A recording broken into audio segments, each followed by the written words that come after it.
the first question was derive the likelihood ratio test. You can figure that out just by looking at the answer, right?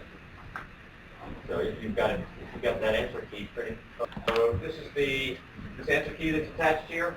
Question 1, likelihood ratio test. A log likelihood for the unrestricted model is. So apparently we were given a simple model, and the task was to derive the. It looks like it was just derive the likelihood ratio test for just the mean, simple mean. There was no model involved.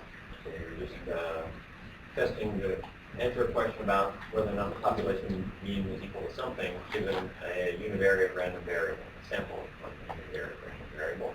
There's the derivation for that simple example, the likelihood ratio test. Then the second one was another specific example, derive the LaGrange multiplier test.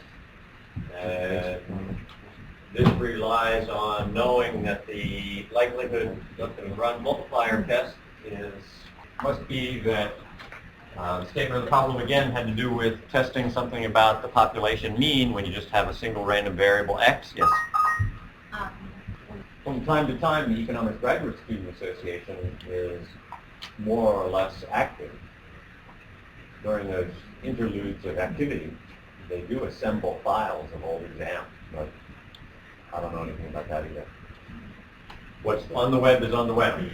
So part of doing this LaGrange multiplier test, a test about the population mean, and you collect a sample on a variable x, and so the null hypothesis is that the mean is 0. One of the things that you have to know from your reading and our conversations in class is that the LaGrange multiplier test statistic is the score.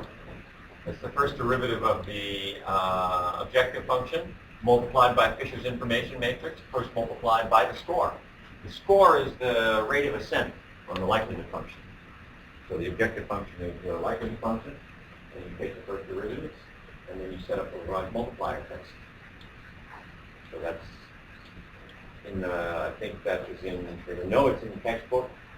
It's somewhere on the web notes, and it's also in that article in the American Statistician. But it's the score, or the transpose of the score, post multiplied by the inverse of Fisher's information matrix, post multiplied by the score. Yeah.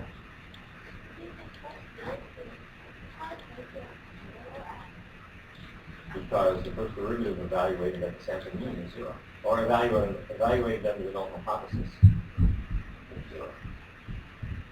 So you have to use pieces of information that you know. So, for example, you know that the LaGrange multiplier statistic is evaluated at the maximum likelihood estimator is evaluated, the likelihood ratio test statistic is evaluated at both the restriction and at the sample, the unrestricted sample. You know that WALD is evaluated only at the sample, and you know that the LaGrange multiplier is evaluated only at the restriction. And you combine that with what you know about the structure of a LaGrange multiplier test. Transpose of the score times the information matrix times the score.